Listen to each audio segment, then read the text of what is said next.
If you're struggling with Sims 4 showing a black screen on startup, here's a simple step-by-step guide to fix it. First of all, open the File Explorer and go to the Documents folder. Now, open the Electronic Arts folder. After that, open the Sims 4 folder. Next, locate the Options file and right-click on it. Then, select Open with Notepad. Now, inside the file, look for the line that says Windows Full Screen. If it's set to 0, try changing it to 1. After making the changes, save the file and close Notepad. Now, if the black screen persists, try running the game as administrator. Right-click on the Sims 4 shortcut or the EA app shortcut on your desktop and then select Run as administrator.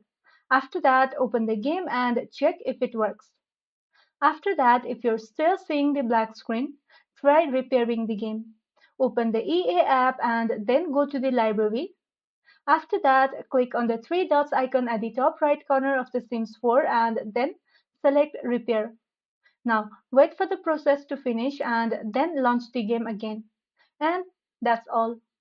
You fixed the Sims 4 black screen on startup. If this video was helpful, don't forget to like and subscribe for more of these videos and thank you for watching.